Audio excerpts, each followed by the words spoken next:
Perfecto. Creo que ya cargó mi archivo. Doctora Marjorie, buenas noches.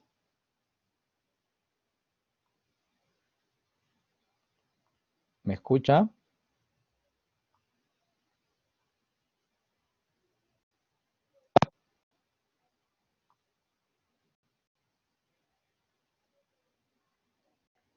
Bueno, creo que está bloqueada, no sé. Está con problemas de conexión, doctor. Sí, sí, eso parece. Bueno, es algo bastante común. A veces a mí también, cuando yo he dictado clases el semestre pasado, se me ha cortado, pero trato de reconectarme a la brevedad para que no se pierda el hilo, ¿no? Bueno, si ocurre, me espera un momento para reconectarme, ¿ya? Hasta el momento creo que todo está bien. Bueno, vamos a empezar. Ven la pantalla, es una presentación en PPT. Como les comentaba, es un término quizás que se va a encontrar más en la bibliografía, como dolor de espalda baja, y ya, pero igual lo podemos llamar lumbalgia, no hay ningún problema. Y presentamos el caso de un varón de 35 años que acude al servicio de emergencias de un hospital y porque tiene un cuadro de lumbalgia muy intensa de un día de evolución, inicio agudo, no hay un traumatismo previo y este dolor que se inicia en esa zona se irradia a ambos miembros inferiores y aumenta con cierta maniobra de Valsalva, ¿no? En este caso al toser. Los esfínteres no están afectados para nada, ¿no? Ahora, el paciente de 35 años es un usuario de drogas parenterales, o sea, es un toxicómano, se inyecta, además fumador, bebedor, con antecedentes de tuberculosis oral 13 años atrás. Ya, esa es la primera parte del caso. A ver, vamos a preguntar, eh, Claudia, ¿qué te llama la atención de esta primera diapositiva? Que el dolor se irradie a los miembros inferiores. Ya, una característica es un dolor que no se queda en la espalda baja, sino que se irradia. Muy bien. ¿Qué otra cosa más podría llamarte la atención? Bueno, y que el dolor aumenta al momento de toser, al movimiento. Ya. No tanto el movimiento, sino a ciertas maniobras de Valsalva, ¿no? Podría ser al pujo, también podría ser al toser, quizás al, este, al reírse, ¿no? Puede ser aumentar el dolor con esas maniobras. Acá en este caso hablan de al toser, ¿no? Muy bien, ¿algo más te llama la atención, Claudia? Mm, bueno, que sea drogadicto. Ya, ya, vamos sacando algunas cosas, muy bien, es el tipo de paciente, ¿no? Es un paciente que usa drogas parenterales, ¿ok? Ya, gracias, Claudia. A ver, Marjorie, ¿está ahí? Marjorie Luna, ¿ya se conectó? Bueno, esperemos que pueda escucharnos. Ok, buenas noches, Marjorie. ¿Tienes acceso? ¿Puedes hablar por el micrófono? No hay problema. Me avisas si puedes hablar. Buenas noches, ¿se escucha bien? Sí, sí, te escucho, Marjorie. A ver, Marjorie, mira, estamos presentando un caso clínico. ¿Se escucha o no? Escucho, escucho, sí escucho. ¿Tú me escuchas? Eh, Sí, sí, dígame, doctor. a ver, estamos presentando un caso lumbalgia. Y esta es la primera parte de este caso clínico. ¿Qué te llama la atención de esta primera presentación?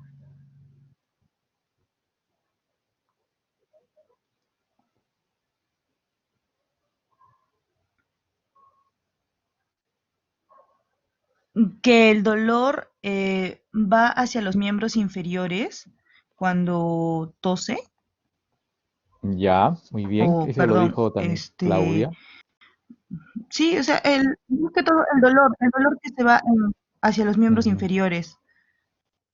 ¿Algo más? Mm, y ¿Alguna que, y característica que ha más? tenido, y que ha tenido antecedentes de tuberculosis. Que ha tenido Mm, antecedentes de tuberculosis. pleural. ¿Y eso por qué? ¿Qué te sugiere?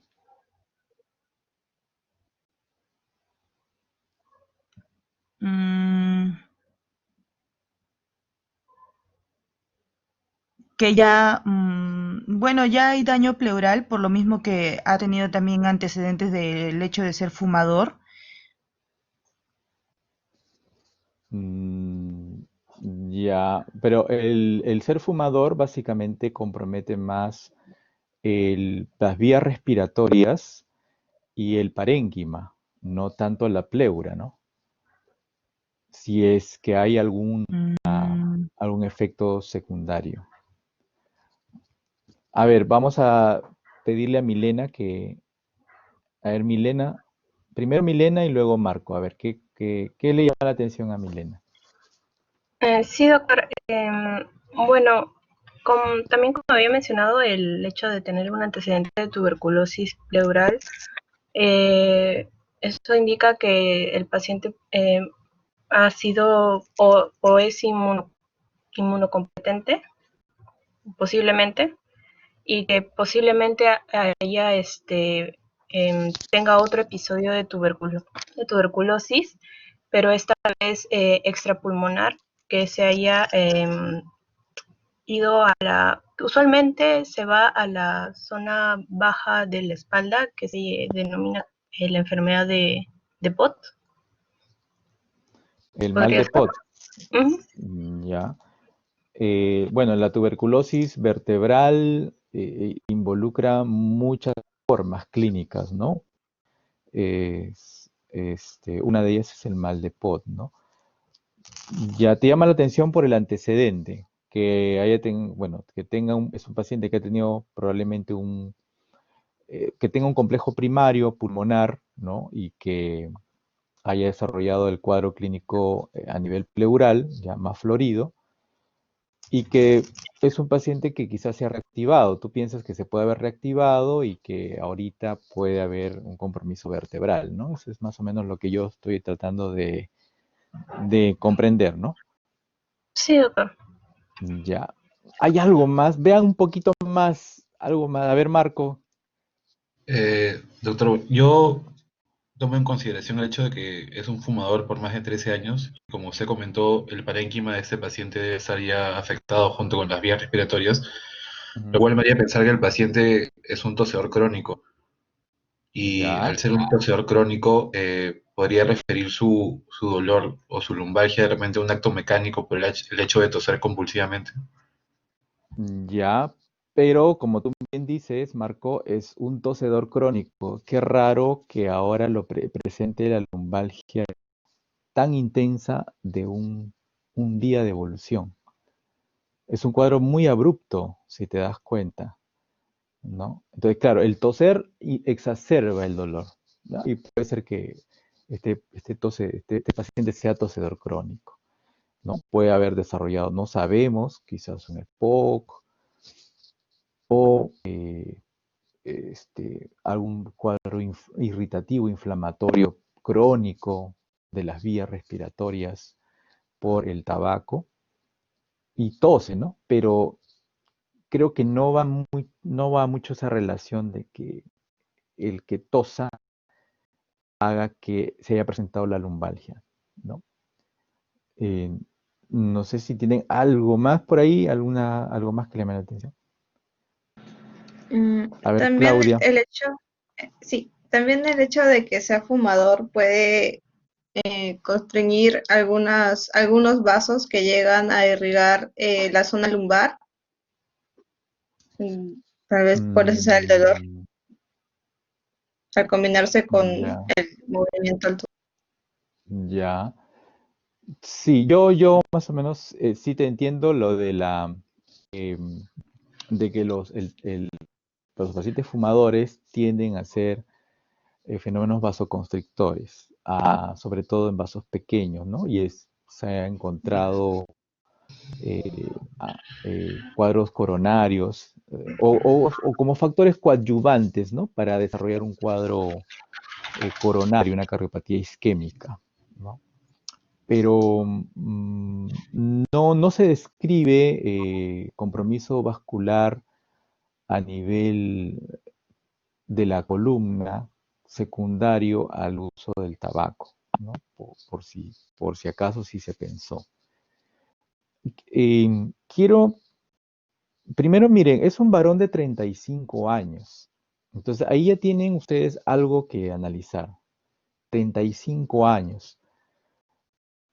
La edad se puede orientar a ciertas etiologías. Entonces, un varón de 35 años que tenga lumbalgia, primero no voy a pensar en un cuadro degenerativo vertebral, ¿no? O sea, hablando de una espondiloartrosis, por ejemplo. A ver, Marco. Doctor, una pregunta antes de que continúe. Como usted mencionó, el paciente es adicto a las drogas por vía parenteral. ¿También puede Ujú. producir una lumbalgia, de repente una infección por el uso de algún tipo Ajá. de droga? ¿Algún inyectable de repente mal colocado o una jeringa que ya tuvo que haber sido descartada? Quizás pueda producir una infección por una mala inyección, pues, ¿no?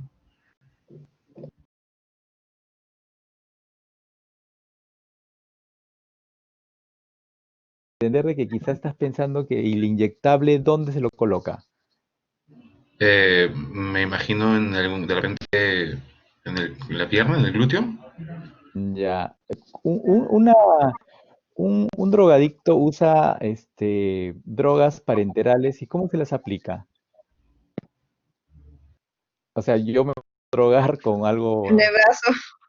claro, es endovenoso, Marco, ¿ya? Es- sí entiendo Sí, que doctor.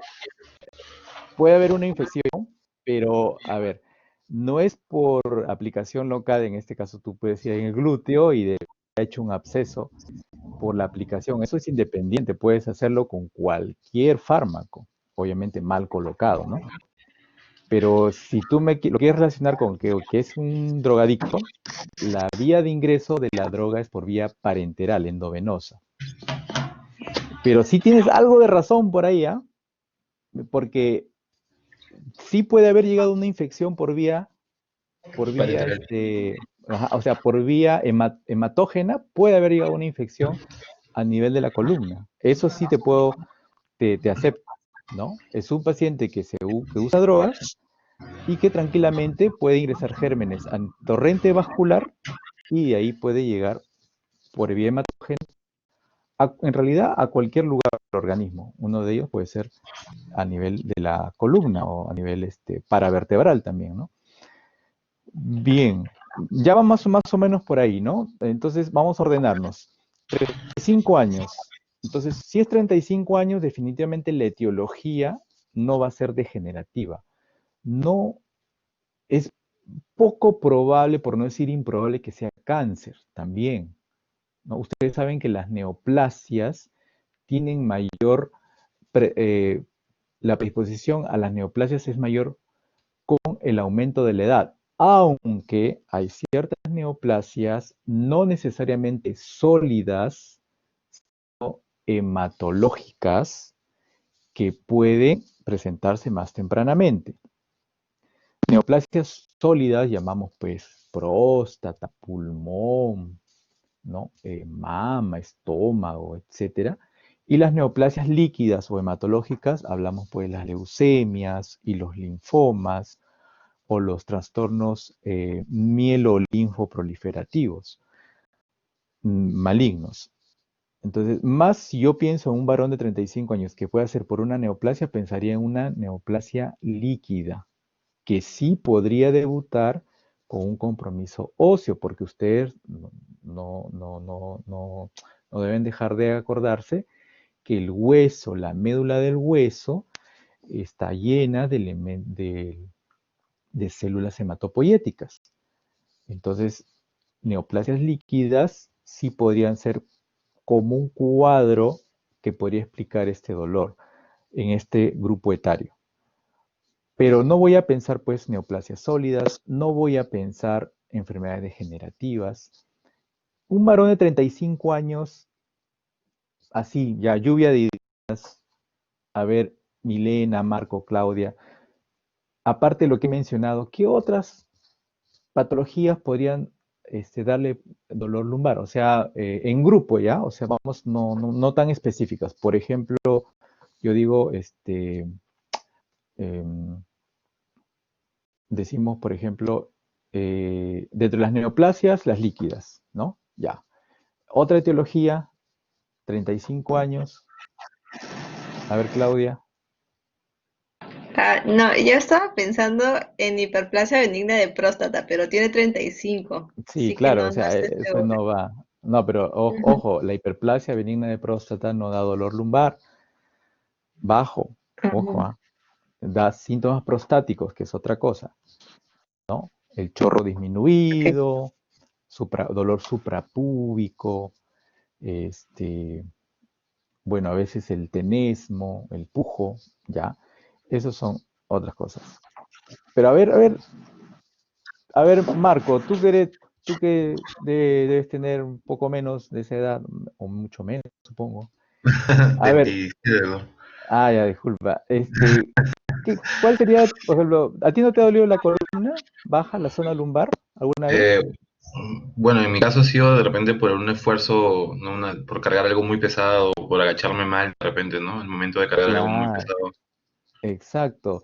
O sea, por eso se llama un dolor de tipo mecánico, ¿no? Exacto, sí. Es lo más común, ¿no? En el grupo etario en los menores de 50 años, el dolor tipo mecánico de la columna, que puede ser básicamente por las estructuras musculares, ¿no? Alrededor de la columna, que se contraen, ¿no? Se distienden o se elongan, esas fibras te producen dolor, ¿no? Que es lo más común. ¿Qué otra causa de dolor así en jóvenes? Puede ser Nunca producido te también por una hernia discal. ya. Ahí, por ejemplo, 35 años, sí es posible. Sí es posible. Básicamente las causas mecánicas, ¿no? Dentro de ellas puede haber una hernia discal, es cierto, protrusiones o hernias. Eh, a veces nos ocurre, no sé si un golpe, ¿no? Un traumatismo directo, o te cae de espalda, o te golpea algo directamente, es un traumatismo también que te puede producir un dolor así de un momento a otro, ¿no? ¿Qué otro grupo de enfermedades puede presentarse en este varón de 35 años? A ver, Milena.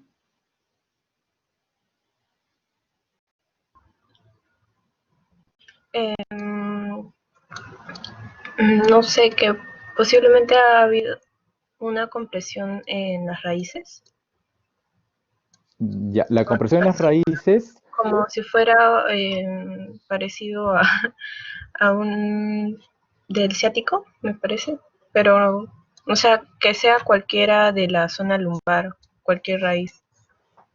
ya, eso tiene que ver mucho con lo que dijo Marco, puede ser por la hernia, puede ser por estenosis de la salida de los agujeros por donde salen las raíces, puede ser por una alteración en la curvatura, ¿no? Tam- sí, también leí de que al momento como que un acortamiento del psoas, me parece, eh, Mm, o del sí que produce una hiperlordosis, me parece que se Sí, llamaba, y ya, que hacía que la curvatura se acentúe de la zona baja de la columna y que exacto, producía dolor. muy bien, claro. También esas acentuación de las curvaturas fisiológicas, en este caso en la zona lunar estamos dando una excesiva lordosis, sí te puede dar dolor también, eso es mecánico. Marco, ¿querías decir algo? Sí, no, quería comentar que podría ser también causado, o sea, si no hubiese sido bilateral, podría pensar de repente en una litiasis renal, pero como es bilateral, creo que es complicado que sea litiasis. Ya, muy bien, o sea, ya ese es otro gran grupo, ¿ah? O sea, la etiología del dolor en la espalda baja, ya puede ser mecánico, puede ser inflamatorio, y hay un grupo que es el visceral. Y dentro del visceral son dolores referidos. Y ahí puedes tener la litiasis, por ejemplo, ¿no? La litiasis renal. Que es cierto, tiene sus características propias, pero siempre que hay que pensarlo como una tercera opción. El Otra hecho, doctor, etiología, disculpe, sí, el hecho de sí, que sí. sea bilateral no descarta litiasis. No, no, definitivamente, claro que sí, porque la litiasis renal tiene un, un patrón de dolor, ¿no? Que es en la zona de la fosa renal y que viene hacia adelante, ¿no? Se Claro. inicia más arriba y va hacia adelante y se va hacia los testículos. Y es unilateral, obviamente, ¿no? En la mayoría de casos. Que sea bilateral es extremadamente raro porque podría existir, pero eso no es lo común. Entonces, si hablamos de lo común, este dolor que tiene esta persona no es de litiasis, definitivamente, ¿ya? No tiene las características tampoco. Además, irradia hacia ambos miembros inferiores, o sea, por atrás se irradia, ¿ya? No se irradia hacia adelante. Pero como les digo, siempre un dolor lumbar o la zona baja, haciendo más averiguaciones, tiene que estar dentro del esquema, pensar que puede ser visceral también. O sea, es parte del enfoque diagnóstico, ¿no? Pero hay algo que se olvidaron y que lo dijimos hace un rato, y es infecciones. Las infecciones a nivel vertebral, que pueden ser por tuberculosis o por gérmenes comunes, también se puede presentar en gente joven, ¿no? Y eso no hay que dejarlo de pensar, sobre todo en estos pacientes eh, que tienen estas conductas de drogadicción por vía endovenosa. ¿Ya? El hecho de que sea fumador y bebedor importante, bueno, solamente me reafirma que este joven tiene una vida llena de vicios, ¿no? Por decirlo así. O sea, tiene muchos factores de riesgo para desarrollar no solamente pues enfermedades, sino también quizás trastornos de conducta, eh, y otro tipo de problemas médicos que no vienen al caso, ¿no? Pero ahí viene Ahora, el otro punto que hay que intervenir acá, y también eso te va a evaluar buscando las etiologías, es el, el tipo de lumbalgia en base a la presentación. Este es un cuadro agudo. Entonces, las etiologías agudas son diferentes a las etiologías subagudas y crónicas. Por ejemplo, mencionó Milena un mal de POT, no te da un dolor agudo de un momento a otro, ¿no? Es un cuadro más insidioso y a veces el paciente viene con un cuadro de dolor subagudo y puede tener inclusive síntomas constitucionales, ¿no? Eh, una infección sí puede ser aguda, ¿ya?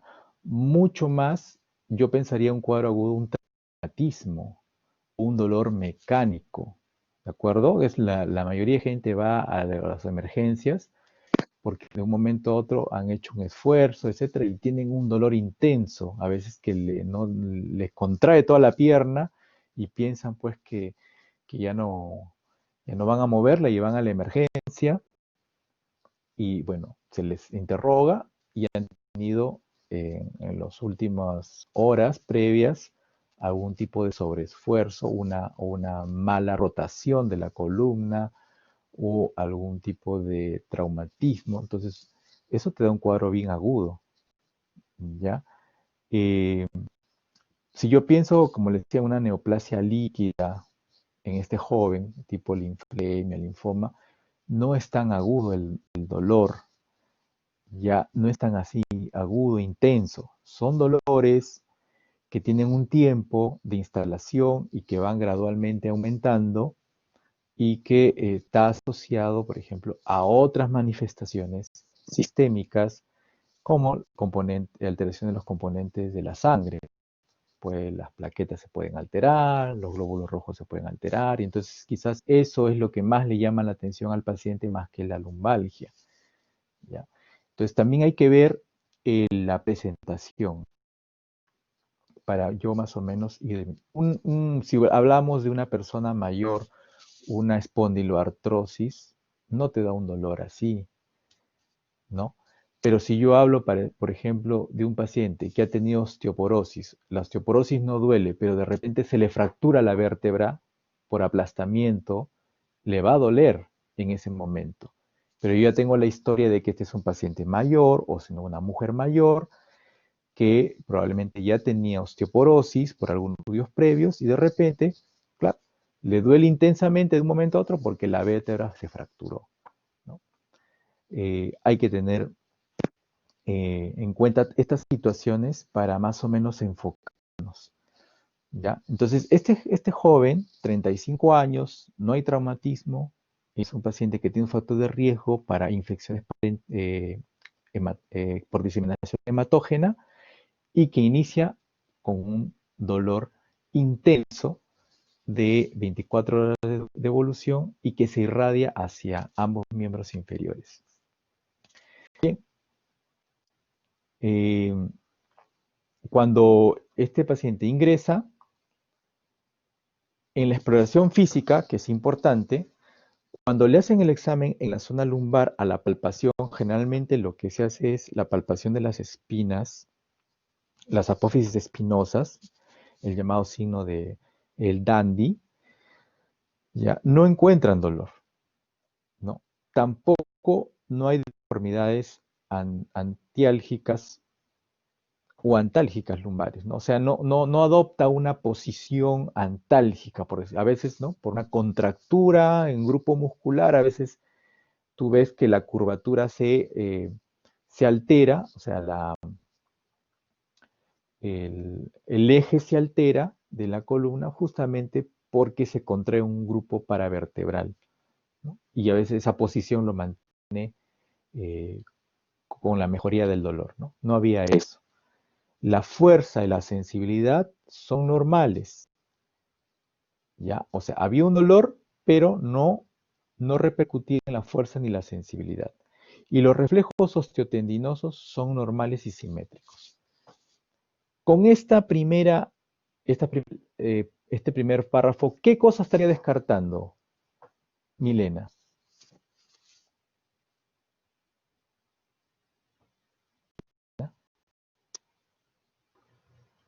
¿Alguna compresión? Muy bien, excelente, Milena. Que o sea, no hay compresión de raíz, definitivamente. Compresión de raíces, o sea, no es un dolor radicular, ¿ya? Todo está perfecto a ese nivel. Muy bien, Milena. Ahora, el signo de la CI izquierda es positivo a 30 grados. El resto de la exploración musculoesquelética es normal. La exploración vascular en miembros inferiores es normal. Y no hay afectación general y el paciente no presenta fiebre al ingreso. ¿Qué es el signo de la CI, Marco? Cuando existe dolor al flexionar la pierna, Al flexionar la pierna, no es al flexionar la pierna, ¿te acuerdas? ¿Cómo se hace? A ver, ¿tienes en la mente cómo se hace un examen? ¿Cómo se evalúa y se y se busca Eh, el signo de la selle, ¿te acuerdas?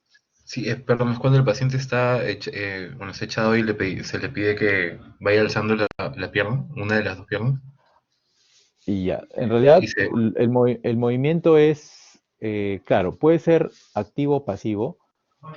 eh, Preferible que tú lo hagas, o sea, que sea el claro, para medir movimiento, el ángulo, pues, ¿no? Hasta cuándo no hay dolor. claro, exacto. Y la pierna extendida se levanta desde el talón, ¿no? Se le va levantando y hasta entre qué grados evalúas la selle, porque si lo pones a De, 10 grados, nada que ver, pues, ¿no?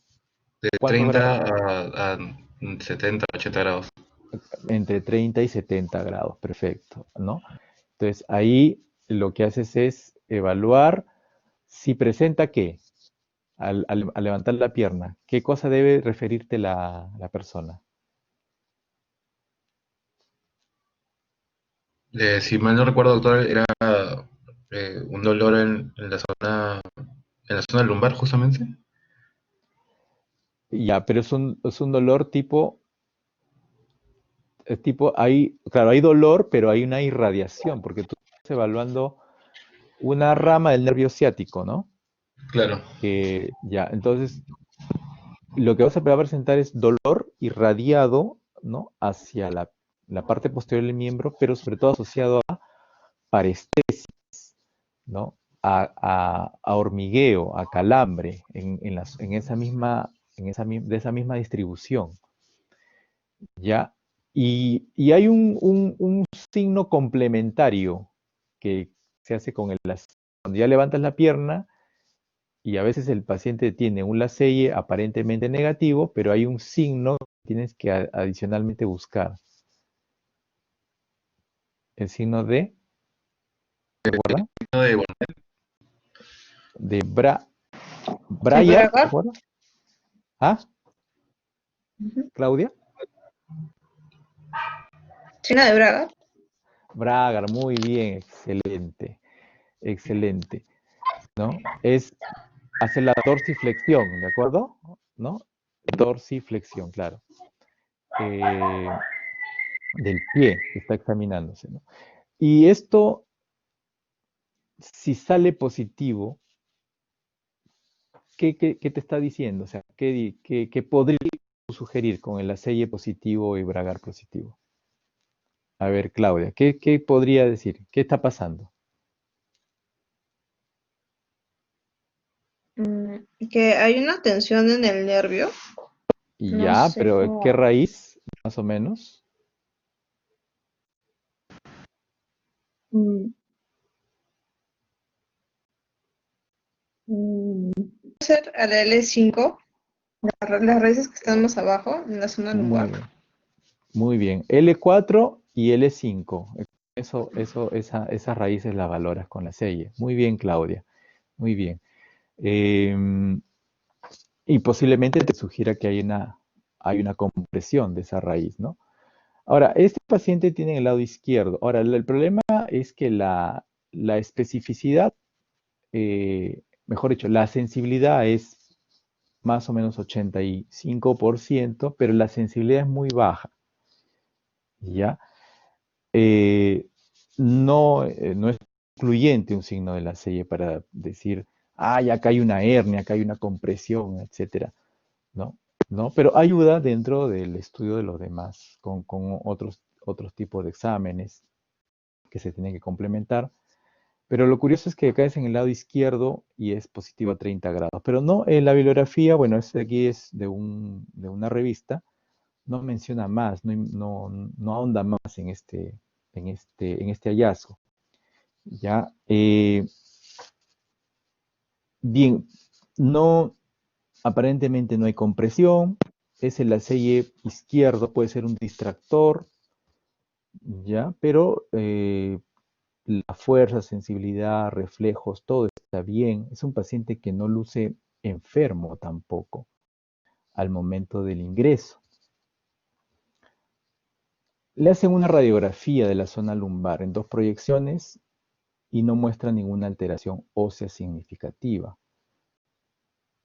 Y se observa una dilatación de las asas, intestino delgado, caracterizado característica de un hilo paralítico, el paciente ingresa para el control sintomático y completar el diagnóstico solicitándole estudios analíticos. Eh, a ver, Milena, dime, imagínate el paciente te llega por emergencia, le haces un examen rápido, ves que todo está bien al examen físico, pero el dolor que lo trae es muy intenso. Obviamente hay que calmar el dolor, ¿no? Para eso hay algunas medidas que tomar, eso vamos a verlo al fin. Primero, le hubieras tomado una radiografía y segundo, lo hubieras ingresado para estudio, sí, no y por qué.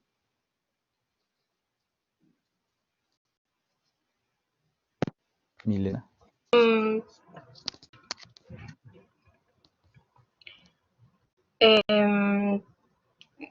Posiblemente para saber si es que presenta una hernia, pero y también por el hecho de que hizo el signo de la CG izquierdo positivo, entonces para confirmar si es que hay alguna compresión en ese lado,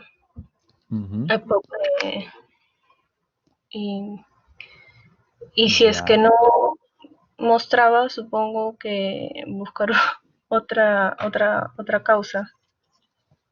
Ya, muy bien, es muy válida tu respuesta, muy bien. Creo que en algunas cosas coincidimos. ¿Y la placa, por qué le tomarías? ¿Buscando qué? Una radiografía.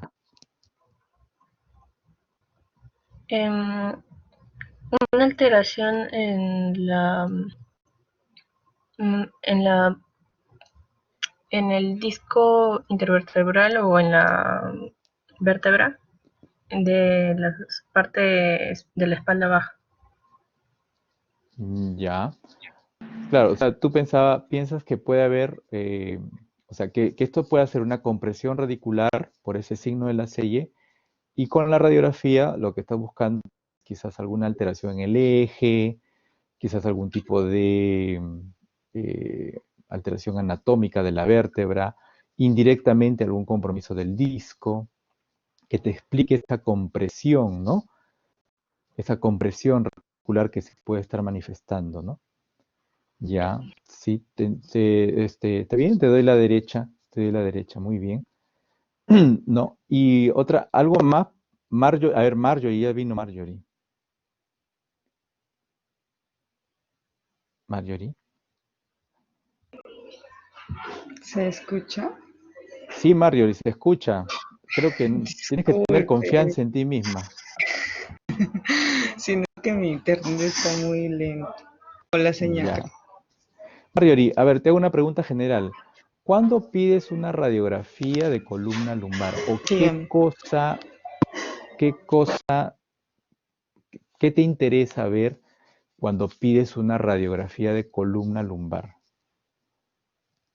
Ya sé. A ver, Marco, te pregunto a ti. ¿Qué buscas en una radiografía de columna lumbar? Bueno, como ya habían comentado, primero buscaría alguna alteración ósea y de repente Ujú, alguna compresión, ujú. de repente por un tema de espondilitis tuberosa, podría pedir también una radiografía para descartar o para corroborar el diagnóstico. Ya, sí, te puede dar información de los huesos, eh, indirectamente como te digo, del disco, de partes blandas también. Ujú, A veces si fuera un absceso, por ejemplo, se podría por ahí también visualizar en la parte blanda. Tiene que ser una buena radiografía también, ¿no? ujú, El eje, hay que valorar los ejes, las curvaturas, ¿no? Presencia de erosiones, presencia de osteofitos, la densidad mineral, ¿no? En general, ¿no? Para ver si hay osteopenia, ¿qué más puedes, el espacio interarticular lo puedes medir, puedes también evaluar, como te decía, la morfología de la vértebra que puede estar alterada o puede estar aplastada, puede ser más cuadrada, Eh, bueno, sí te da mucha información una radiografía, ¿no? Pero mi pregunta sería ¿por qué le pidieron a este joven? Porque mira, como yo les vuelvo a comentar, en la emergencia va un montón de gente joven que va con dolor, lumbalgia aguda, intensa, valo- hacemos la historia, encontramos que hay un factor mecánico de por medio y no le pedimos placa, porque este paciente sí, ¿no? Entonces ahí, como mencionó Milena, hay algunas cositas que quizás sí necesitaban ser investigadas, ¿no? Una posible compresión radicular, con un examen por ahí Claro, posterior. como el paciente había dado el positivo al signo de Ujú, la C, ujú. ahí sí pediría mi placa lumbar para corroborar de repente la compresión lumbar, ¿no? Del 4 al 5. Claro, claro, exacto, ¿no? También Sí, a por el ver, hecho de que el paciente menciona que no ha sufrido traumas, entonces exacto. descartaría el hecho de que sea de origen mecánico. Ya, claro, pero el eje mecánico tiene muchas etiologías, ¿ah? Muchas Mm, etiologías, pero el trauma sí, pues como no tiene, no ha sido, o sea, ¿por qué un dolor tan intenso si no ha habido un trauma de por medio, ¿no? Ya, eso sí, llama un poco la atención, ¿no? Y también probablemente no ha cargado nada, no ha tenido un sobreesfuerzo, como le digo. Llama la atención pues, la intensidad del dolor y el inicio, sobre todo. Es tan abrupto que llama la atención. A ver, Marco. Disculpe que le interrumpa, justo la alumna la que no está conectada, Marjorie creo, Ajá. me ha dicho que le pida que se disculpe que la zona en la que está ahorita no es muy buena la señal porque está en provincia y que su señal de internet Ah, está bien baja. ah, ya. Está complicado, pero creo que se ha desconectado de la sesión. Sí, sí, sí, ya. Sí, ya, doctor, Bueno, disculpe. ya, no, gracias, Marco. Gracias por avisar. Bien, entonces, sí hay algunas cosas que llaman la atención como para que hacerle un poquito más de estudio a este paciente, ¿no? Y así que lo ingresan, le hacen esta radiografía, ¿no? Que le ha aumentado. Parece que mantiene el eje, ¿no? Miren, las apófisis espinosas están en línea. Las vértebras también no parecen aplastadas. Ustedes saben que las lumbares tienen la longitud transversal un poco mayor que el diámetro vertical. Los espacios están conservados, miren, entre vértebra y vértebra y el espacio interarticular donde debe estar el disco, ¿no? Está conservado. Hay bastante, sí, asas intestinales con llenas de, ¿no? Austras y también tiene este contenido aéreo.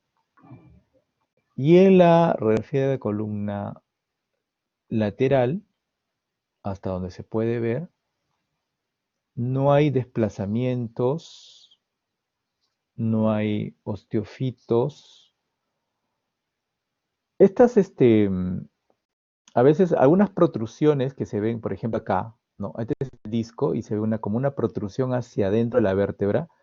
Esos son los llamados nódulos o hernias de Schmoll, ¿no? Schmoll, que se pueden presentar en las personas normales, ¿no? Por ejemplo, acá. Eso no hay ningún problema. Eh, en realidad, como dice la presentación, no ha habido ninguna alteración en esta placa. Bueno, esta placa está bien.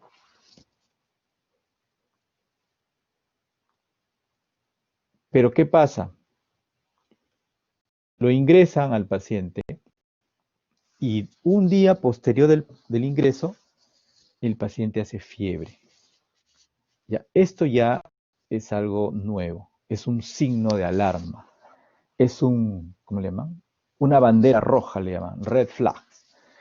Cuando hay dolor lumbar, hay ciertos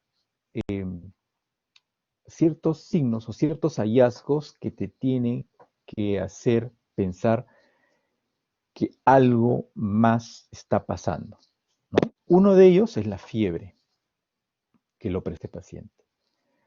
La temperatura de 39 y los estudios analíticos, leucocitosis, desviación izquierda, 16.500 leucos, 30% de bastones.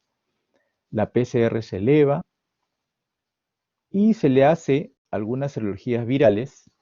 Yo asumo por los antecedentes que tiene, quizás tiene una conducta sexual promiscua, ¿no? Parte de su forma de vida, le hacen serologías para hepatitis B, C y VIH, que fueron negativas. Para que estos virus puedan ocasionar lumbalgia, es un poco difícil. Creo que ellos más se estaban orientando a que la fiebre podría estar siendo explicada por un agente infeccioso, no sé, intercurrente, por decirlo así. Ahora, no encuentran algo positivo y le hacen una resonancia magnética. Ahora vamos a discutir cuándo se le hace la resonancia.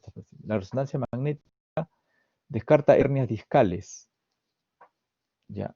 Y signos infecciosos de afectación discal, o sea, discitis, ¿no? Hay espondilodiscitis, aparte de la tuberculosa, hay espondilodiscitis por gérmenes comunes, ¿ya? Por estafilococo, por ejemplo, estreptococo, o a veces gran negativos en pacientes diabéticos, cosa que no tenía él. Y en algunos inmunosuprimidos, en realidad hasta por hongo se puede encontrar discitis. En esa resonancia lo descartan y siguen buscando el foco de la fiebre con cultivo de sangre, de orina y la radiografía de tórax. En la sangre encuentran Staphylococcus aureus meticilino sensible. O sea, había una bacteriemia por un germen de piel, ¿ya? Definitivamente, ¿por dónde ingresó? Por Por el uso de la droga endovenosa. exacto, ¿no? Y con este germen está en sangre circulando y hacen sensible a iniciar tratamiento con oxacilina y gentamicina dosis estándar. Ahora, si yo tengo un germen que ingresó de piel por inyectable y está circulando en sangre, es posible pensar, a pesar de que la primera resonancia ha salido negativa, donde no hay foco infeccioso aparente, es posible seguir sospechando que pueda desarrollarse un foco infeccioso a nivel lumbar. Yo creo Yo, que el proceso pudo recién haber comenzado al momento de que el paciente llegó como fue agudo, pero como ya se aisló el estafilococcus, podría pensar en una osteomielitis de repente, y que ha comenzado, o sea, ha comenzado desde que está internado en el hospital. Entonces sí le sacaría otra de repente. ajá, exacto. O sea, sí, o infectó el disco, o infectó el hueso mismo, o infectó también los músculos paravertebrales, ¿no? ¿Por qué? Porque por bacteriemia, puede, en este caso, pues, el germen alojarse en cualquier lugar del organismo. Entonces, si era prudente buscar la etiología del dolor, ¿no? Que persistía aparentemente, no lo dice ahí, pero aparentemente persistía, por eso es que ellos dijeron, no, ahí en la zona lumbar debe haber un proceso infeccioso que quizás en un primer momento no lo vimos.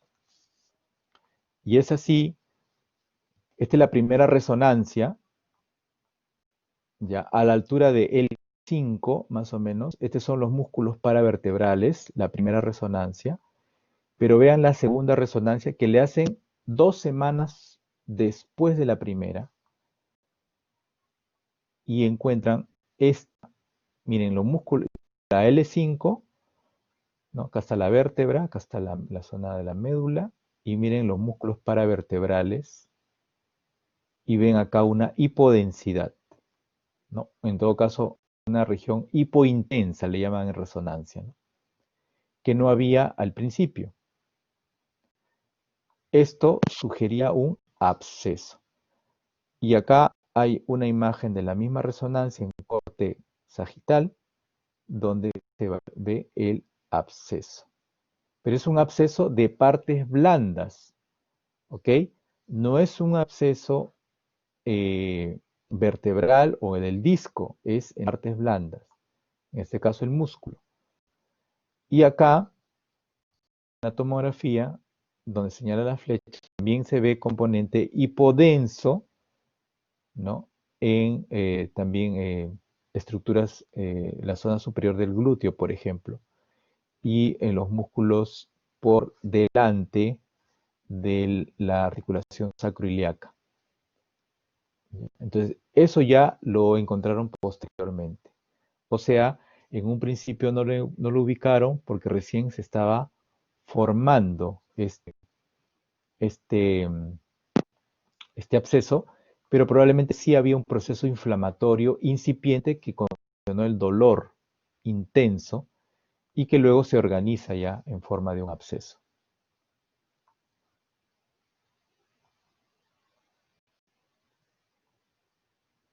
Bien, acá esta resonancia, imagen sugestiva de absceso que se sitúa en el espesor de la musculatura paravertebral derecha a nivel de las últimas vértebras lumbares y un absceso a nivel ilíaco por delante de la articulación sacroiliaca y en vientre muscular del glúteo derecho. La tomografía también encuentra lo mismo y le hacen un ecocardio, donde se encuentra una endocarditis cuspidia. O sea, a ver, Marjorie, ya estás ahora.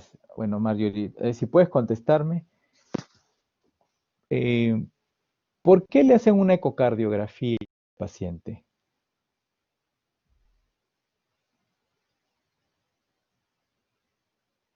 No está. A ver, Claudia, ¿por qué le hacen una ecocardiografía al paciente?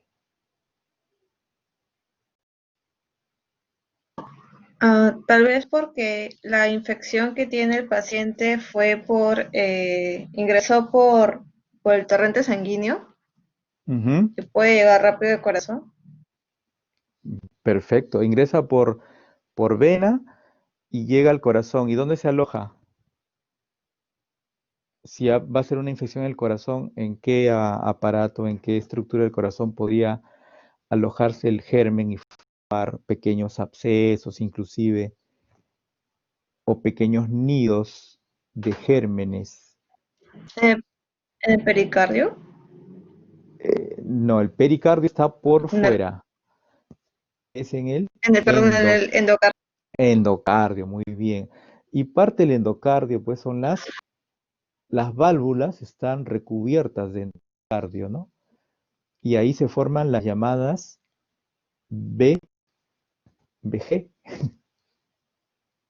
¿Te acuerdas, Claudia? Mm, No, Vegetaciones. Claro, entonces vegetaciones. la presencia de vegetaciones a nivel aparato valvular es un criterio mayor de endocarditis infecciosa, ¿no? Y estas vegetaciones se pueden desprenderse progresivamente y formar émbolos sépticos, ¿ya? Y obviamente, como está en la zona tricuspidia, es lógico que llegue primero al corazón derecho, porque es vena, y de ahí puede pasar esos émbolos sépticos hacia el pulmón, retornar a la circulación general por las venas pulmonares hacia el lado izquierdo del corazón y luego salir. Ahora, curiosamente, no ha hecho, eh, no ha hecho émbolos sépticos a nivel pulmonar, ¿no? Que tranquilamente lo pudo haber hecho, ¿cierto? Por lo menos no lo relatan en la historia. Y puede ser que estos hayan salido al corazón izquierdo, llegado al corazón izquierdo, y luego recién se han desprendido y han llegado a la zona lumbar a comprometer estas partes blandas, ¿no? Ahora, ¿por qué tienen más avidez en este caso? Bueno, eso es difícil contestarlo en realidad. ¿Por qué se alojaron más en estas zonas paravertebrales, en las zonas musculares, produciendo un absceso, una miositis probablemente? Allí, ¿por qué no en otro lugar? Bueno, eso queda como una interrogante siempre que alguna vez la medicina no puede contestar, ¿no? Pero este paciente aparentemente hizo eso. Así que, bueno, el tratamiento, cuando ya hay una endocarditis con bacteriemia, como este paciente, bueno, tiene un tiempo prolongado de tratamiento antibiótico. En algunos casos, la endocarditis podría también tratarse complementariamente con cirugía, dependiendo de la evolución, dependiendo de ciertos criterios, que, bueno, eso se verán en su momento en cardiología. Y los abscesos a distancia ¿no? que se han producido, básicamente van a mejorar solo con manejo antibiótico. A veces algunos abscesos necesitan ser drenados, sobre todo cuando no hay respuesta adecuada al tratamiento sistémico o cuando tienen una gran dimensión, cosa que no se ve en este caso. El paciente requiere básicamente antibiótico terapia, dura 4 semanas. El paciente mejora clínicamente, mejora laboratorialmente, y cuando le dan de alta al mes, ¿no? De iniciado o sea, al mes de la segunda, en este caso de la segunda resonancia sería, ya el paciente muestra esto, ¿no? Ya a nivel en los músculos paravertebrales ya no se ve.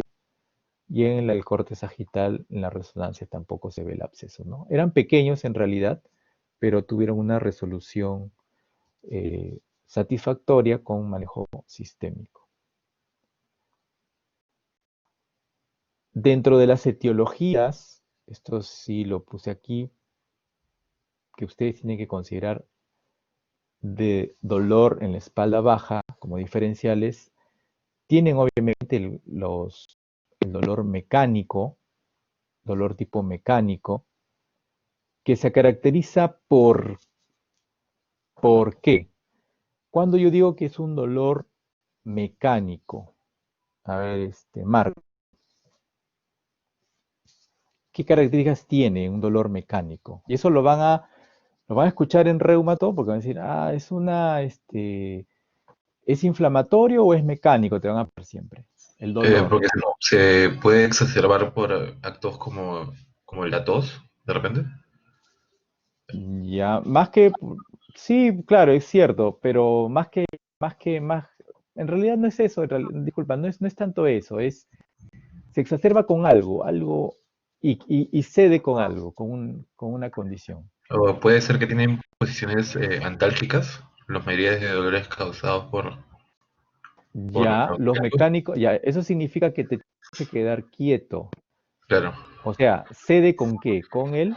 reposo Con el reposo, muy bien. Y se exacerba con al movimiento. el movimiento, muy bien. Esa es una característica de dolor mecánico. A ver, Milena o Claudia, ¿qué más?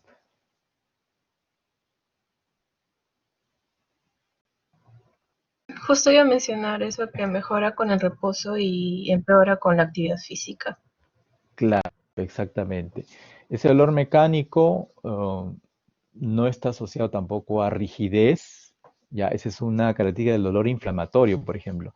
Hay rigidez que puede durar más de media hora.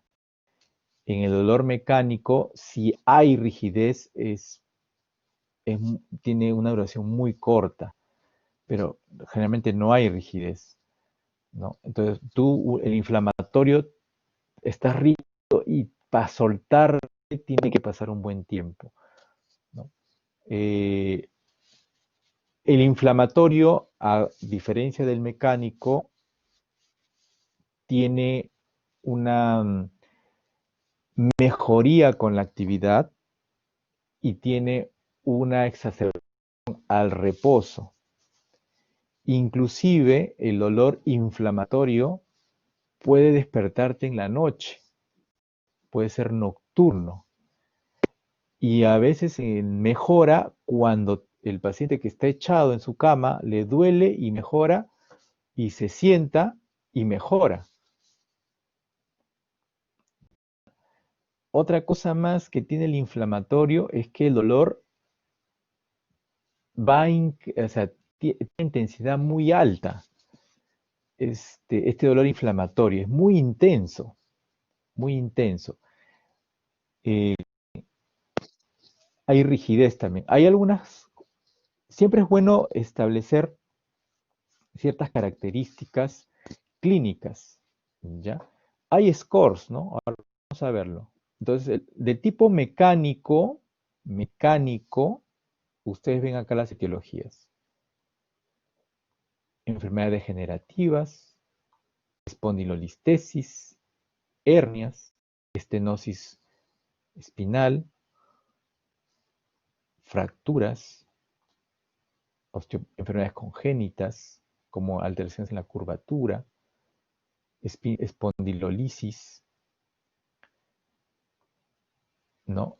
Todo lo que es mecánico está básicamente encaminado o está circunscrito a patologías de la misma columna, ¿no? De todo el aparato vertebral. Los dolores inflamatorios no mecánicos pueden ser por neoplasias, metastásicas, primarias de hueso, hablamos de las neoplasias hematológicas, tumores espinales de la médula espinal, retroperitoneales, infecciones, osteomielitis, discitis, abscesos paraespinales, abscesos epidurales, cuadros de reumatológicos, artritis inflamatoria, sobre todo espondilitis anquilosante, psoriática, artritis reactiva, y algunas otras etiologías como la enfermedad de Scheuermann y la enfermedad de Payet. Te dan un tipo de dolor inflamatorio. Y hay dolor de tipo visceral, podría decirse que es inflamatorio, pero es referido, ¿no? Es inflamatorio, pero referido de ciertas condiciones viscerales, prostatitis, endometriosis, enfermedad inflamatoria crónica pélvica, componente renal, ¿no? O sea, hablaron de la nefrolitiasis que tiene esas características, pielonefritis, abscesos perinéfricos, generalmente son unilaterales, aneurisma de aorta, algunas enfermedades gastrointestinales que también dan dolores referidos, entre otros, ¿no? Esas son las etiologías de dolor de espalda baja. Estos son los signos de alarma que les comentaba, ¿no? Que implica buscar etiologías y a veces hay que hospitalizar al paciente. Sintomatología compatible con síndrome de cola de caballo, de caudequina, retención urinaria, alteración de esfínteres, compromiso bilateral neurológico, anestesia en silla de montar en la región perineal, ¿no? Compromiso de las primeras raíces sacras, por ejemplo. Esto puede ser compresivo, pero este síndrome de cola de caballo inclusive puede ser una emergencia quirúrgica. Traumas previos y significativos. Si este paciente ha tenido traumas grandes a nivel de la columna y de repente empieza a presentar dolor lumbar, puede haber alguna secuela, puede haber alguna fractura, algún aplastamiento, alguna acción del eje secundario al trauma. O si ha sido un trauma abierto, puede haber una infección.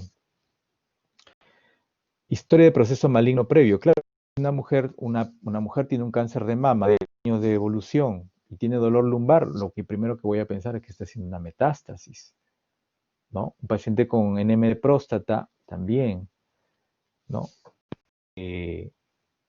y eso lo tengo que tener en cuenta. La fiebre, infección. Dolor lumbar con fiebre es infección, ya sea en el mismo disco, en el hueso como osteomielitis o en los o abscesos para espinales, paravertebrales o abscesos epidurales, ¿no? Adicto a drogas por vía parenteral, como el caso que hemos tenido, ¿no? Paciente que usa corticoides, pacientes reumatológicos que usan corticoides a larga data. Osteoporosis condiciona eso y puede condicionar la osteoporosis una fractura vertebral. Edad superior a 50 años, enfermedades degenerativas, neoplasias sólidas, como hemos mencionado. Masa pulsátil abdominal, ausencia de pulsos femorales. Esto es un problema vascular, un aneurisma que se ha roto.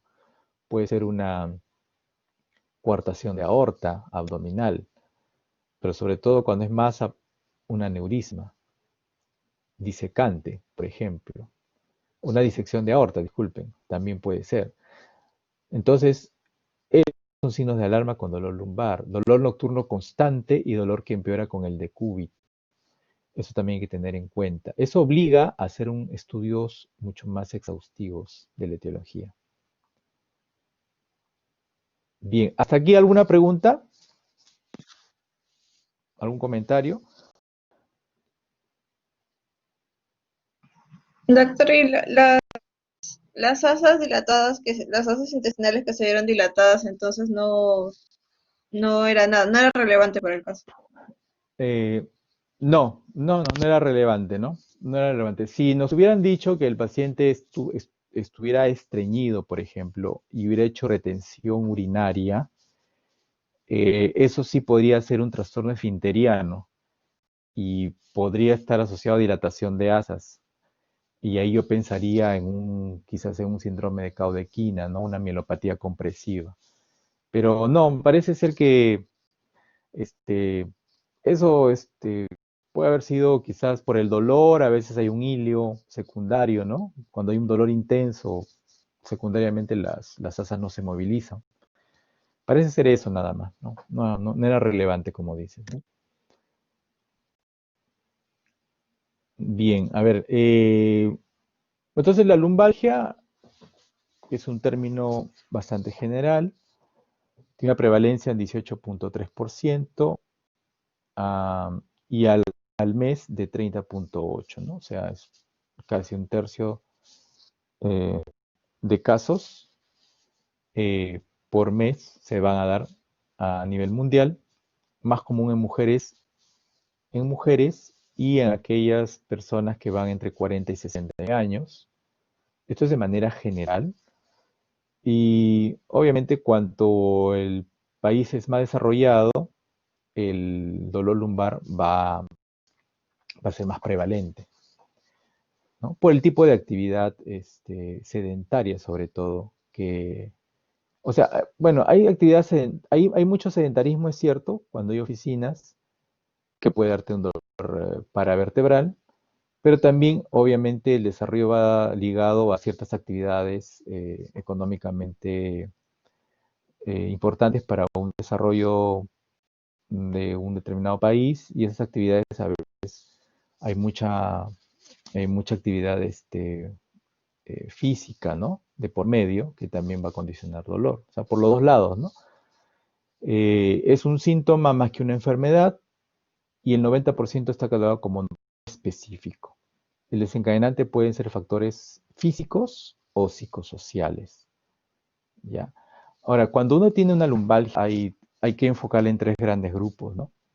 Una, la mayoría de veces, es que pensemos que no tiene que sea muy inespecífico. O sea, que no tengamos que evaluar mucho, no hay signos de alarma y a veces estos cuadros son recurrentes y tienen un tiempo de evolución prolongado y que está asociado mucho a la actividad física, ¿no? O al tipo de actividad que lleva la persona. Entonces, estos son llamados específicos. Es un gran grupo, ¿no? Hay otro grupo de dolor de lumbalgia que tenemos que investigar signos radiculares, o sea, que muy probablemente esté asociado a compresión de raíces, que también puede ser mecánico, pero aquí sí hay alguna alteración estructural en el eje axial, ¿no?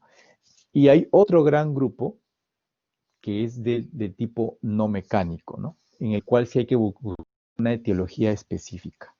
Y ahí tenemos que echar mano a los signos de alarma, ¿no? A ciertas características puntuales en la historia clínica. ¿Ya? Son tres grandes grupos para enfocar más o menos la lumbalgia en su estudio. Es aguda si es menos de 4 semanas o crónica cuando es más de 3 meses. Ya hemos hablado, y en el medio está la subaguda. O sea, hemos hablado de la inflamatoria versus mecánica, específica o inespecífica. Y acá están los criterios. Los que más se usan es de la Sociedades para el Estudio de la Espondilitis Anquilosante, ¿no? El ASAS, que tiene 5 características: menos de 40 años, inicio insidioso, mejoría con el ejercicio, no mejoría con el reposo y dolor nocturno. Que cumpla 4 de estas 5, uno puede decir que es dolor inflamatorio. Hay otros scores de Kalin y de Berlín. El de Kalin, de estos 5, que se cumplan 4, y en Berlín, de estos 4, que se cumplan 2, ¿no? Acá, por ejemplo, en Berlín hablan de la rigidez, más de media hora, ¿no? Por ejemplo. ¿Ya? Lo que más se usa es el ASAS para valorar la lumbalgia inflamatoria. Ya, esto me parece importante. Algunos términos. Espondilolisis, espondilosis es una artritis de la espina. Tenemos la anterolistesis, espondilolistesis o retrolistesis, que viene a ser esto, ¿no? La pars intercularis, por algún motivo, se puede erosionar y fracturar. Estamos ante una espondilolisis y esto puede condicionar desplazamientos anteriores hacia el eje, como la anterolistesis. Y si hablamos, por ejemplo, de este hueso, del hueso sacro, podemos hablar que está desplazando hacia atrás, retrolistesis, ¿no? En general se llama espondilolistesis, que puede ser antero o posterior, ¿no? Tiene grados. La espondilolisis, ya he mencionado, es la fractura de la pars intercularis. La estenosis espinal es una estrechez del canal vertebral, local, segmentaria o generalizada. La radiculopatía es un compromiso de una raíz nerviosa. La ciática, acá involucra L4, L5, S1. Ese nervio ciático puede estar comprimido, ¿no? Y se produce un dolor en todo el trayecto en la zona de la nalga y se irradia hasta la parte final hasta el talón, ¿cierto? El síndrome de Caudequina, que ya lo hemos visto. Hay que definir también qué es una lordosis, qué es una cifosis, qué es una escoliosis, ¿no? Son alteraciones de los ejes, ¿no? Estos son términos muy usados cuando uno valora el estudio de la columna. Y los discos también tienen que ser evaluados. Hay discos que se degeneran, discos abultados, herniados, ¿no? Hernia en lúculo pulposo. Hay discos que se adelgazan y que se degeneran en el tiempo, ¿no? Inclusive también hay, como le mencionaba, infecciones del disco que los degenera secundariamente. Son problemas que se presentan a ese nivel. Acá hay algunos tips que es importante determinar dentro de las etiologías, sobre todo de las causas específicas. Tenemos la posibilidad de cáncer, ¿no? Ya sea primario del hueso, como el mieloma múltiple, como las enfermedades, los linfomas, las leucemias, que pueden afectar también la médula de esos huesos, o pueden ser cánceres metastásicos, ¿no? Que generalmente son de mama, de pulmón y de próstata. Cuando hay infecciones vertebrales, bueno, hay que sospecharla. Cuando hay un abrupto inicio de un dolor, ¿no? En la espalda baja, con fiebre, ¿no? Como tenía este paciente, todo en gente que usa drogas endovenosas, o han tenido reciente infección, o tiene inmunosupresión, o hay procedimientos de por medio, ¿no? Eso hay que sospecharlo. Si tienes historia, una infección vertebral. Síndrome de Caudequina, ya hemos mencionado, compresivo sobre todo.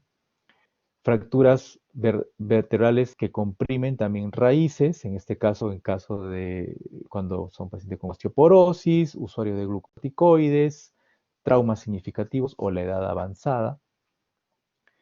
El cuadro inflamatorio típico de espondiloartritis axial, que ya hemos mencionado que tienen ciertas características, y además parte de la enfermedad también tiene un componente no axial, ¿no? Como entesitis, dactilitis y artritis en otros lugares. Radiculopatías tienen una característica con distribución de ciertos dermatomas, y estrechez del canal espinal que te da también dolor en las piernas y lateral, ¿no? Generalmente pseudoclaudicación en gente mayor, ¿no? Y de acuerdo a esta historia que uno tiene al frente, uno plantea un plan de trabajo, ¿no? Obviamente en algunos casos siempre se requieren mutantes inflamatorios, se requiere también la imagen como la resonancia y la tomografía, o en algunos casos con una simple radiografía de tórax uno podría determinar un compromiso sobre todo de la vértebra, nada más, ¿no?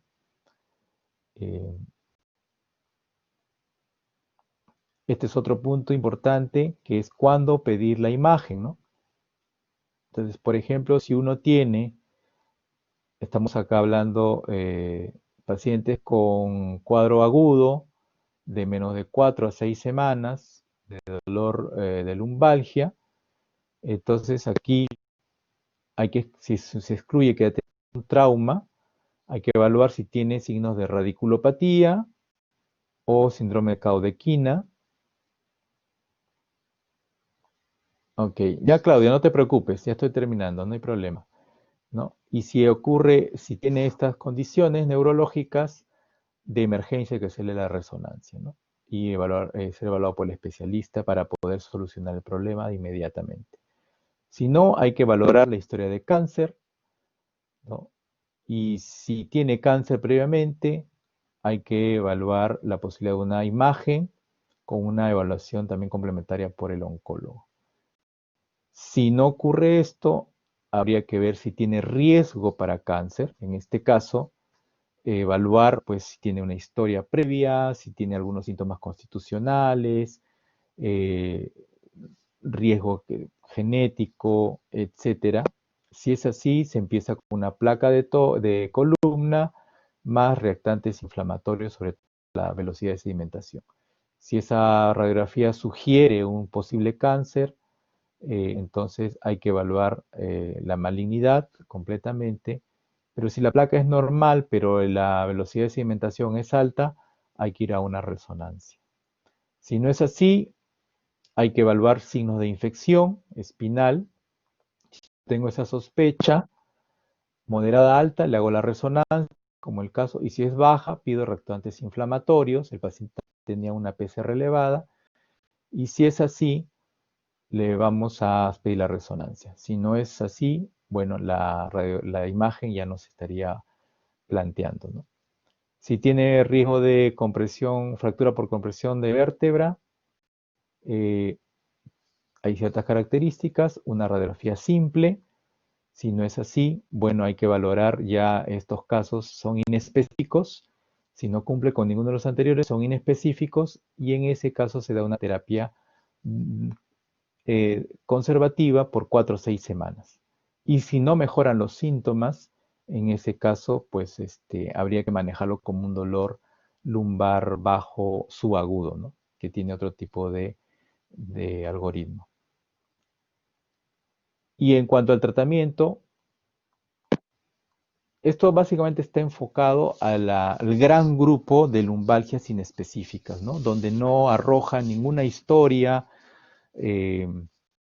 sugerente de algún patología subyacente y por lo tanto uno le tiene que dar pues analgésicos. A ver, Marco, dime. Doctora, una consulta, para estas lumbalgias que no son o sea, no tienen una causa específica, ¿se recomienda o nosotros como futuros médicos podemos recomendar tratamientos no farmacológicos? Ajá, exacto. Sí, eso es cierto. Mira, hay dos tipos de terapias, ¿no? La terapia no farmacológica y la farmacológica. Ahora, la no farmacológica es muy diversa. En ello tienes, por ejemplo, eh, la misma terapia física, el uso de calor, tienes la acupuntura, hay ultra, ultrasonido, me parece que es, eh, inclusive hay terapias complementarias conductuales, ¿no? Que podrían ayudar, pero por sí solos no han demostrado una efectividad considerable. O sea, tienen limitaciones en cuanto a su beneficio usados de manera individual. Quizás dentro de ellos se ha estudiado mucho acupuntura y acupuntura como terapia individual se han reportado casos de mejoría, ¿ya? Pero siempre hay que acompañarla con terapia farmacológica, por lo menos a corto plazo.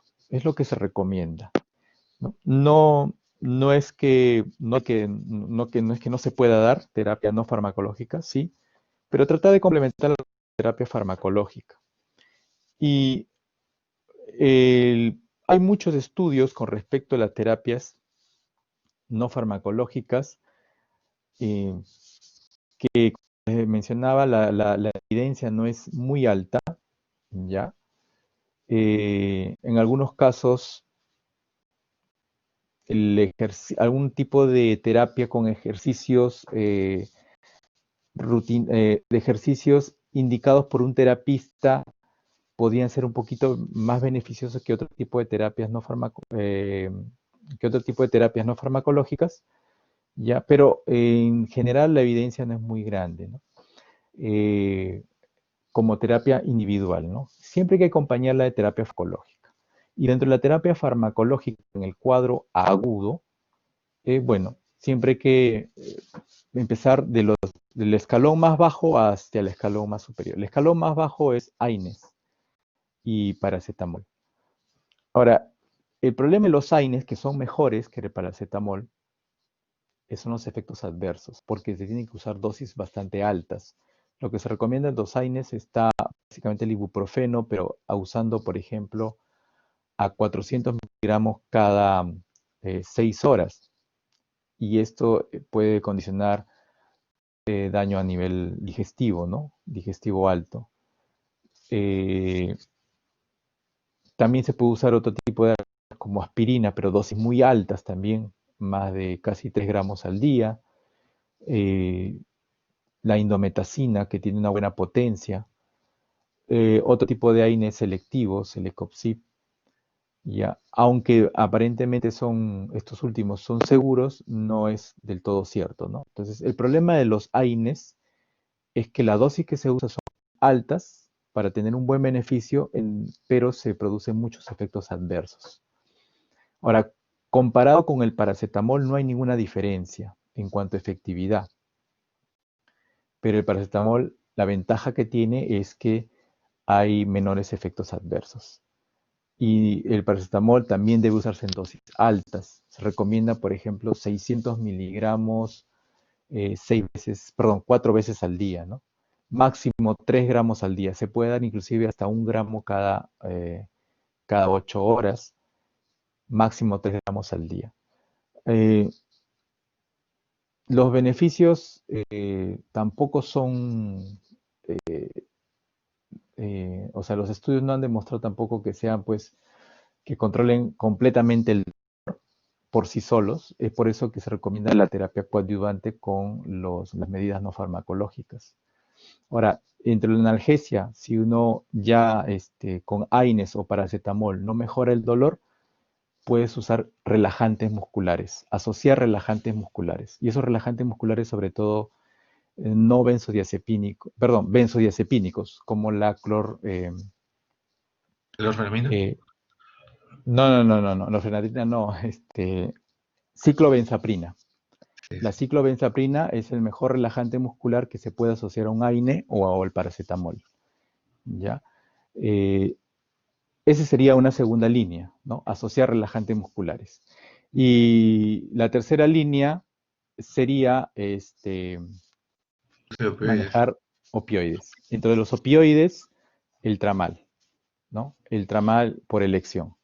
Doctor, una consulta, Ah, sí. perdón que le corte, una consulta. Todas estas líneas farmacológicas, me imagino que es en el caso de que sea una lumbalgia, pero aguda, ¿no? Porque Exacto, no puedo prescribir opioides para una lumbalgia crónica, porque creo que genera una adicción muy marcada, ¿no? exacto. O sea, este cuadrito que lo estoy enseñando, este es lumbalgia aguda, lumbalgia aguda.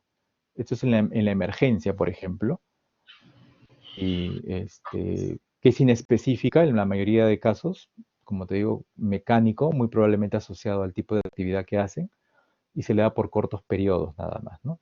¿Y qué Ahora, el periodo es problema, recomendable que un paciente use opioides en el caso de que sea una lumbalgia mecánica? O sea, ¿hasta qué bueno, punto no hay riesgo de que el paciente genere algún tipo de dependencia? bueno, las terapias que se plantean con cualquier tipo de estos fármacos no debe ir más allá de la semana. Entre 3 y 5 días es lo ideal, ¿no? Ahora, el mejor terapia adyuvante es el reposo. Entonces, si tú le das un descanso médico y le das esta terapia, obviamente el paciente va a mejorar en corto plazo.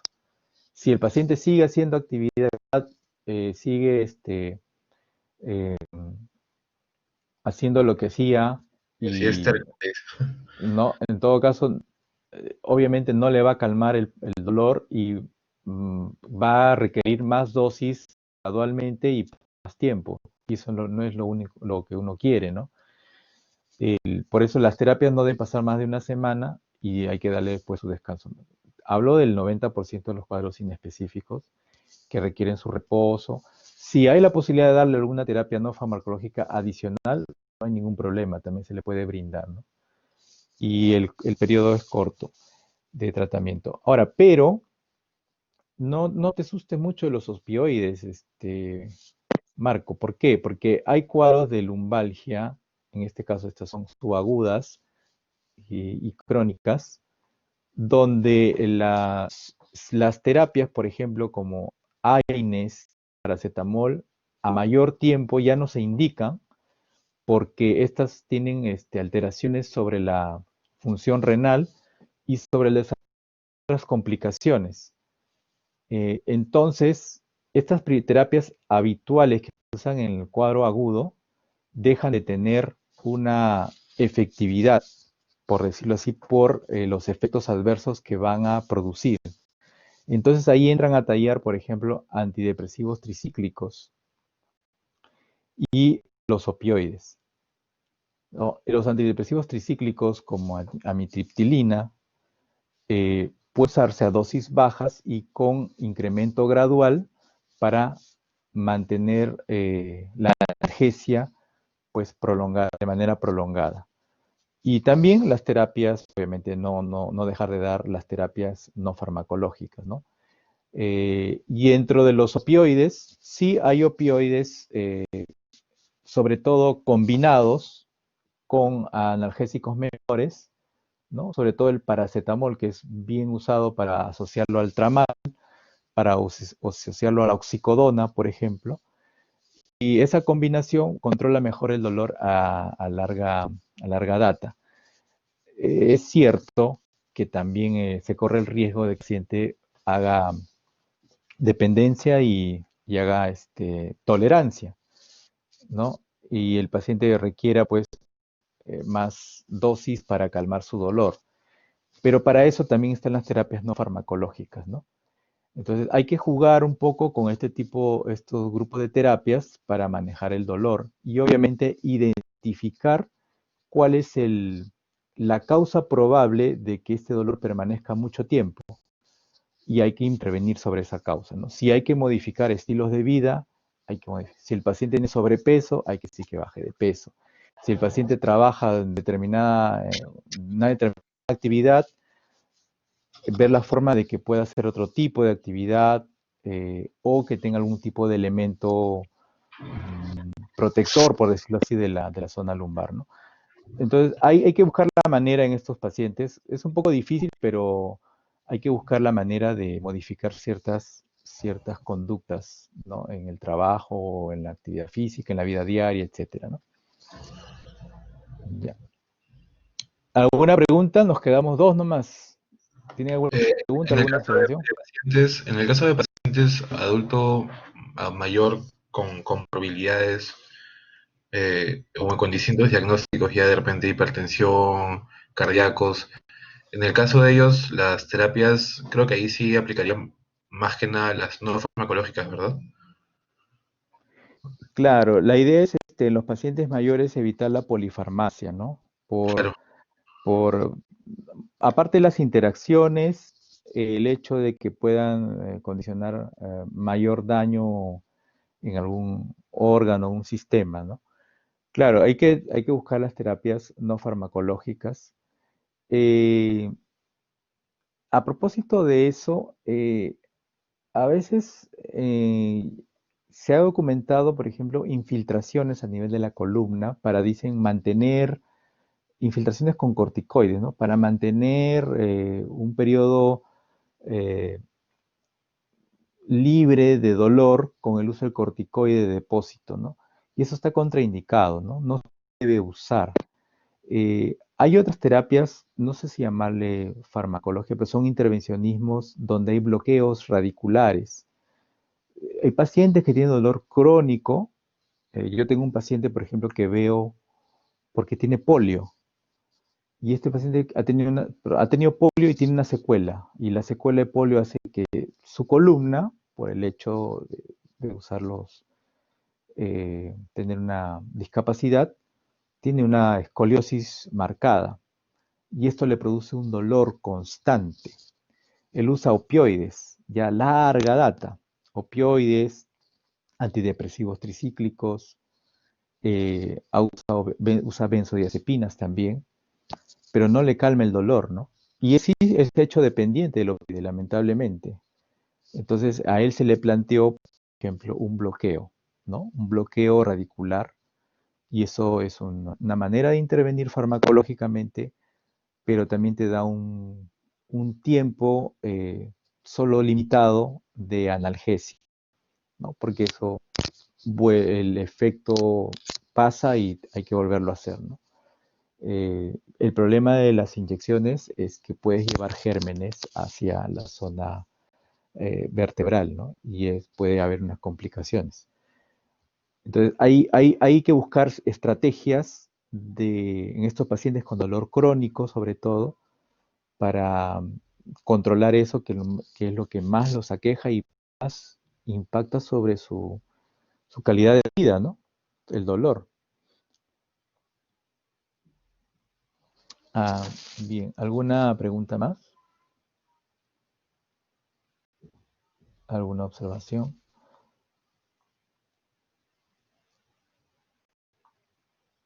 Muy bien. todo claro, doctor. Ya, perfecto, perfecto. Bien, entonces, a ver, ¿no está claro, Milena? Creo que quise decir que no hay ninguna pregunta. Ah, ya, ya.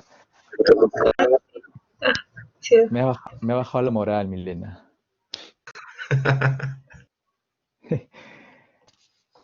A ver, bueno, gracias por su atención. Más bien quiero avisarles algo. Le dije el otro día a Milena, eh, yo durante la semana tengo actividades en el hospital y en algunas oportunidades vamos a tener que hacer esta situación. No sé si el grupo va a permanecer las 4 semanas o vamos a rotar semanal. semanal que rotamos, ¿no? Ustedes Creo rotan que, semanal diferentes profesores, ¿no? ajá. Ah, ya. Entonces, por esta semana que me compete a mí, el día de mañana van a ingresar con la doctora Carrasco, A las ¿ya? 8 va normal, ¿no? Sí, a las 8. El día miércoles entran conmigo a las 8 de la mañana, ¿ya? Ahí ya lo programé. El día viernes también entramos 8 de la mañana. Mi único inconveniente va a ser el jueves. El jueves yo podría en la tarde y noche, parcialmente. ¿Por qué? Yo el jueves dicto seminario de inmunología y mi seminario de inmunología es desde las 6 de la tarde hasta las 9:20 de la noche. Ahora, antes de las 6, creo que ustedes tienen teoría, Sí, ¿no? tenemos teoría de patoclínica.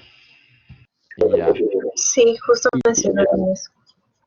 claro, y después de las 9:20 de la noche sería un poco complicado, ¿no? O sea, Imagínense entrar 9:30. por mí no hay mucho problema, pero en verdad es como el grupo. Claro. Lo que yo le estaba sugiriendo a ustedes es que el día viernes, como tenemos de 8 de la mañana, podemos quedarnos hasta las 11. O sea, yo programo, las 11 es su seminario, ¿no? Creo que el viernes. Entonces, podemos quedarnos de las 8 de la mañana hasta las 11. Yo lo programo así y hacemos hora y media de lo del jueves, que es artritis reumatoide, y hora y media lo del viernes, que es osteoporosis, ¿no? Esa sería mi salida, no sé qué les parece. Por mí normal, o en todo caso, si faltaría tiempo, que el sábado podríamos recuperar si faltó algún punto importante, ¿no? Claro, pero el sábado tienen también ustedes actividad. Ah, eh, Sí, el sábado también. Claro. No, yo creo que en hora y media sí podemos conversar, o sea, hora y media para cada actividad el día viernes. Me parece que sí tocamos. Es más, el día miércoles, el miércoles se va a hacer el miércoles se va a hacer un seminario de artritis reumatoide.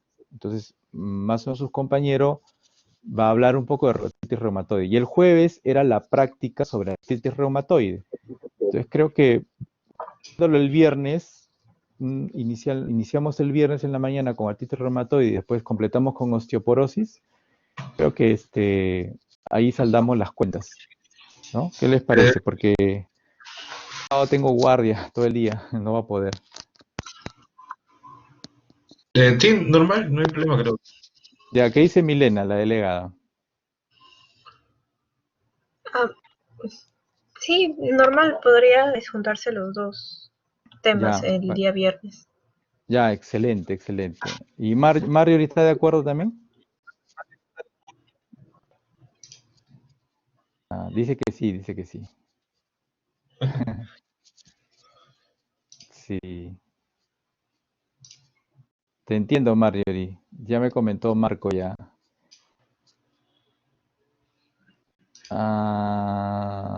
Pero no, el viernes en la mañana tenemos actividad normal, Marjorie, no sería para otra fecha. O sea, el viernes en el horario que está establecido, 8 de la mañana.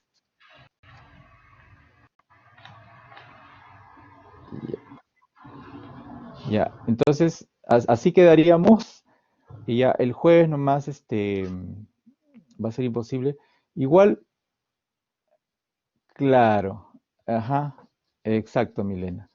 Exacto. Ahí tocamos un poco de AR, porque como le digo, con el seminario del miércoles ya van a estar más que preparados y lo complementamos el viernes a primera hora y después terminamos con osteoporosis, pues, ¿no? Mañana van a hacer fibromialgia con la doctora Carrasco y el miércoles vamos a hacer artritis séptica, ¿ya? Eso también, eso sí lo vamos a cumplir, no hay ningún problema. Bien, muchachos, entonces gracias por su atención, gracias por su tiempo, de verdad. Un poco complicado esta hora. Y bueno, ya nos estamos viendo el día miércoles, ya a las 8 de la mañana. ¿Ok? Listo, muchas gracias. ¿Ok? No, gracias a ustedes. Nos vemos. Hasta luego. Luego. Muchas gracias, doctor. Ok, ok, ok.